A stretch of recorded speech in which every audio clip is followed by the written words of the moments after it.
All right, welcome back everyone for another deep dive. And today we're going to be talking about something that's been generating a lot of buzz lately. Elon Musk's XAI and its new language model, Grok 3. And we've got some really interesting analysis here that we're going to be looking at today, fresh from a Korean source. Yeah, and you know what's really got people talking is that Grok 3 isn't just playing catch-up to the other big AI models out there. It's actually exceeding expectations and outperforming some of the biggest players in AI.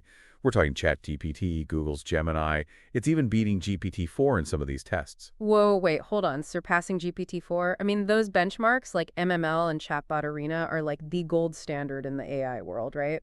What's giving Grok 3 this kind of edge? Is it all about the algorithms or is there something more to it? Well, it's definitely more than just clever algorithms. You see, Grok 3 is really harnessing these things called reasoning and test-time compute, and it's doing it in a way that's pushing the boundaries of what we thought AI could do. I mean, it's not just recognizing patterns anymore. It's actually processing information in a way that kind of resembles human thought. Okay, so break this down for me. What exactly do reasoning and test-time compute actually mean in the context of AI? Why are they considered such game changers in the AI world? Okay, so imagine you're trying to solve like a really complex puzzle. In the past, AI was kind of like trying to force pieces together without really understanding the bigger picture, right? Just relying on its existing knowledge. But Grok 3, with this reasoning thing, it can actually analyze the puzzle, understand how the pieces relate to each other, and then deduce the most logical solution.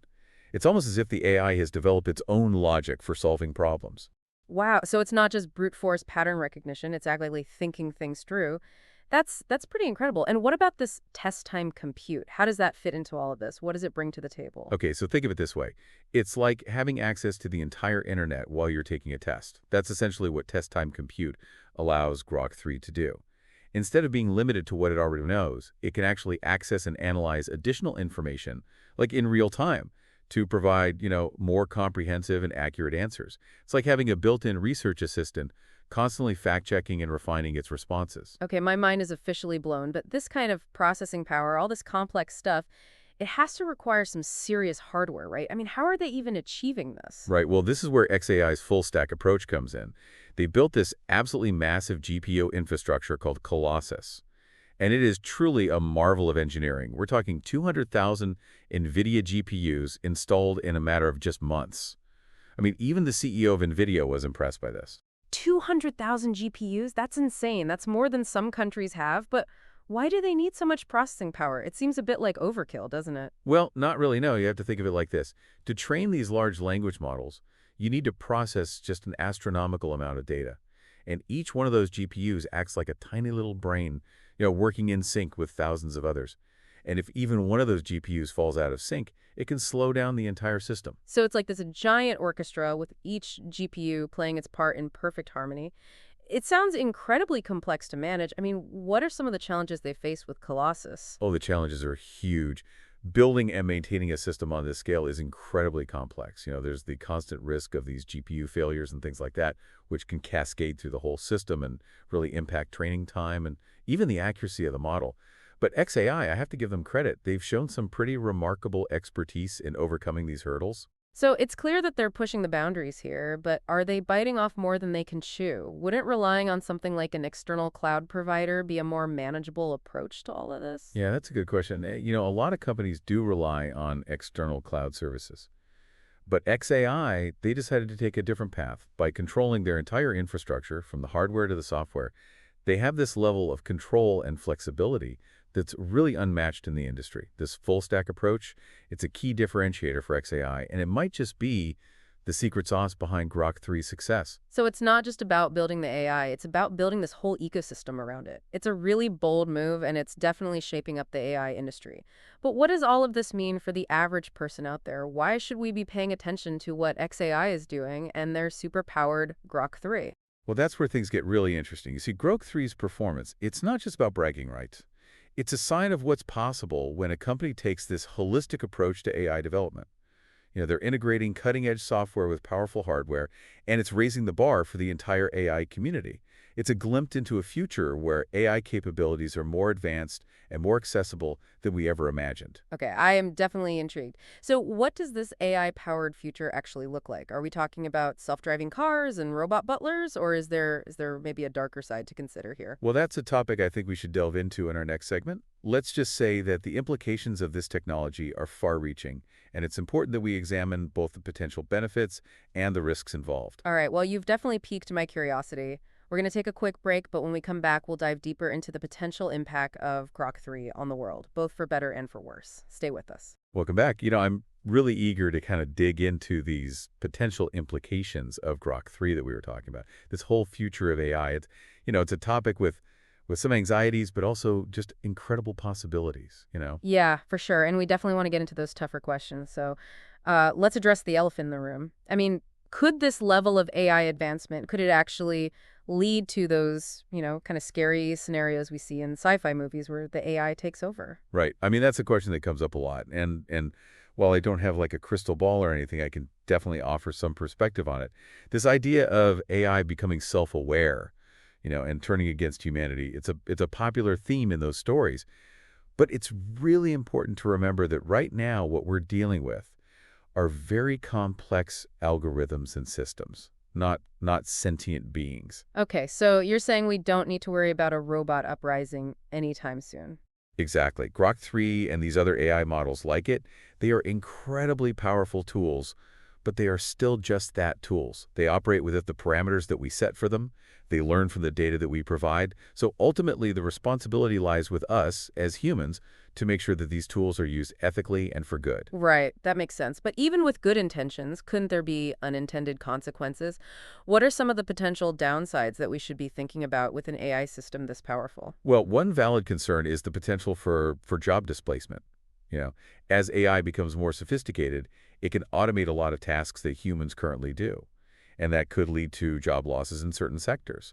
So that's something that we need to address, proactively through things like retraining programs and social safety nets. So it's not just about the technological advancements themselves, but also how we adapt as a society to integrate AI responsibly. But let's look at the other side of the coin for a minute. Let's talk about the positive side of all of this. What are some of the areas where Grok 3 could really have a transformative impact for the better? Oh, the possibilities are really vast. I mean, imagine Grok 3 being used to accelerate scientific discoveries, or personalize education or create these immersive entertainment experiences unlike anything we've ever seen. For example, in healthcare, it could analyze medical data to diagnose diseases much earlier, more accurately, which leads to better treatment outcomes. Yeah, it's like having a team of, these brilliant scientists and doctors working tirelessly behind the scenes, constantly analyzing data and generating insights that humans just couldn't process on their own. I mean, that's incredible to think about.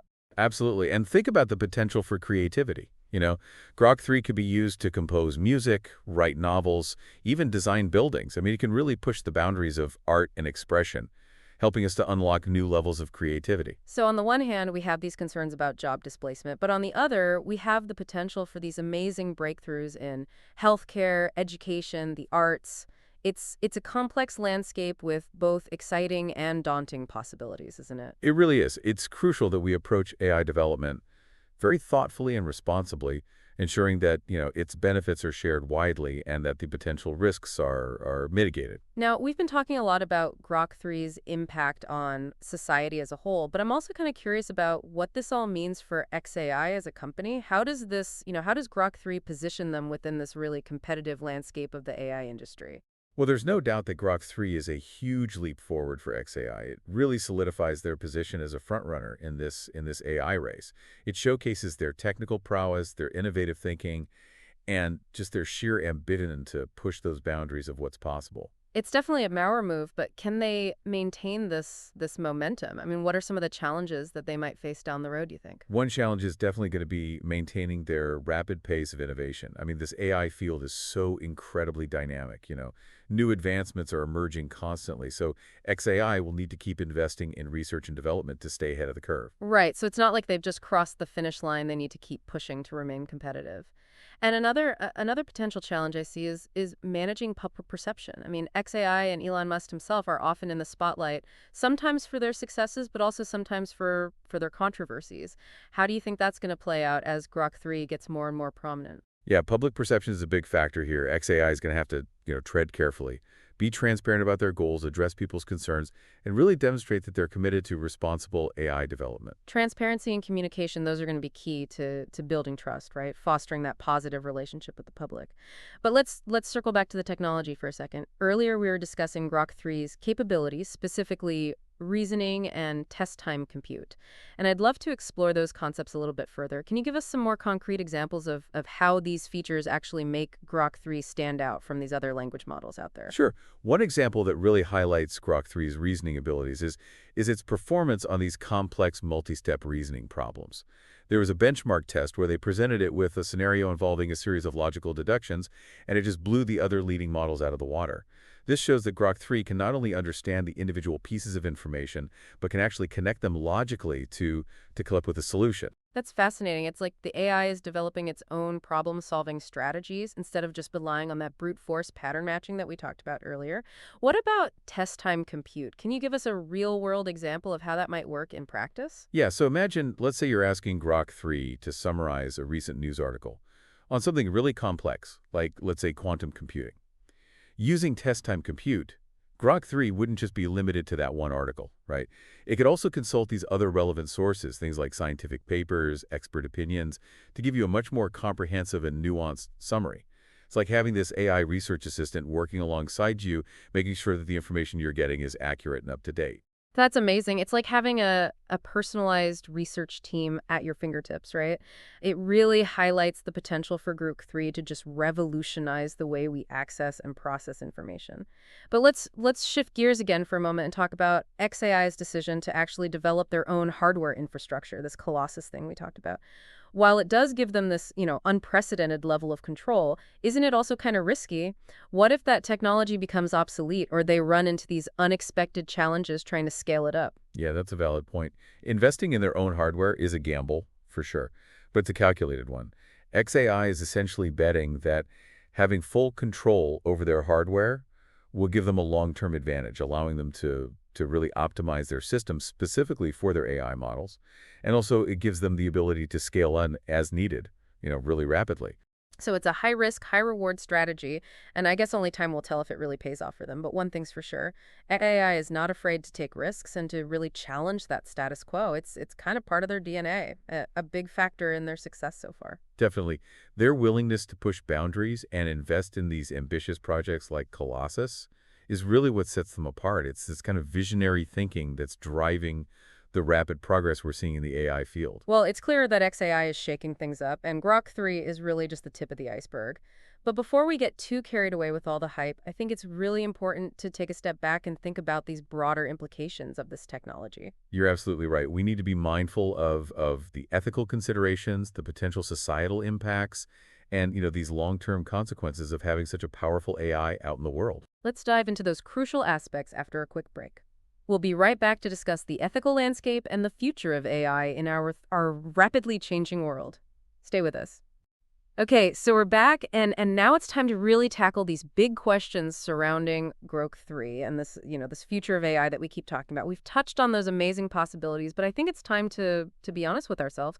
There are some concerns out there, right? I mean, what are some of the potential downsides that we need to be prepared for? You're absolutely right. Even when we have, the best intentions, powerful technology like this, like Grok 3, it demands careful consideration, right?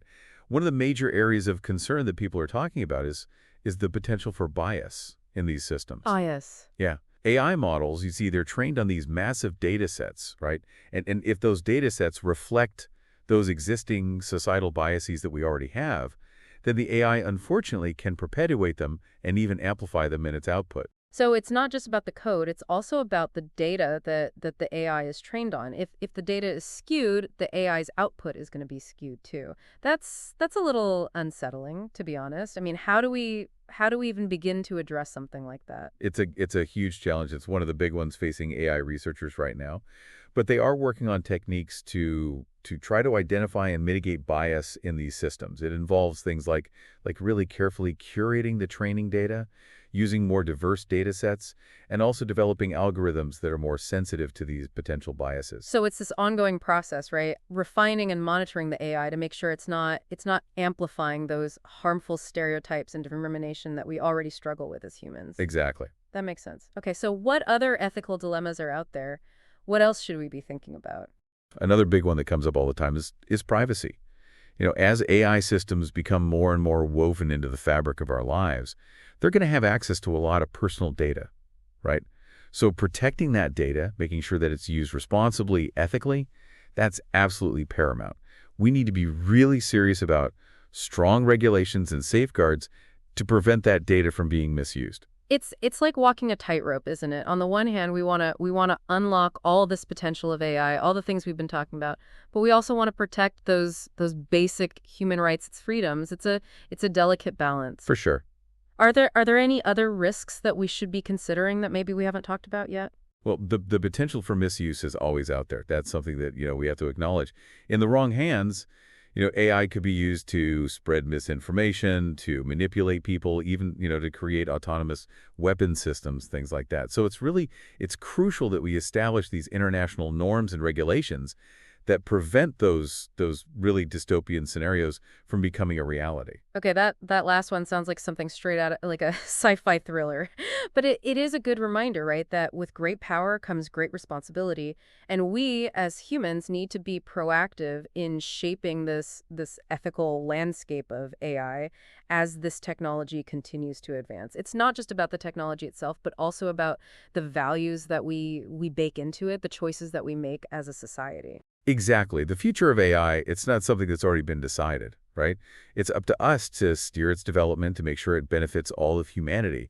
And to do that, we need to have these open and honest conversations, bring in the experts, not just in tech, but in ethics and policy, and just get the public involved in this conversation as well. It's like we're in this uncharted territory and there's no roadmap for us. Yeah. But having these conversations, working together, we can chart that course towards a future where AI is truly a force for good. I agree. It's a collective responsibility, collaboration, transparency, and a commitment to ethical principles. Well, this has been a truly incredible deep dive. I mean, we've covered a lot of ground. We've explored the amazing capabilities of Grok 3, the vision of XAI, and those complex ethical questions surrounding AI.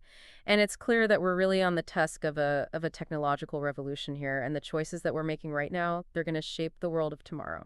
It's a fascinating time to be alive, to be honest. To see these advancements in AI and to be part of this conversation, the future's definitely full of potential, and I'm excited to see where it leads us. We hope this deep dive has left you feeling informed, maybe even a little inspired, and maybe even a little challenged as well, right? This world of AI is always changing, and it's up to all of us to stay engaged, to keep asking those tough questions, and to demand responsible development of this powerful technology. So thank you for joining us, and until next time, keep exploring.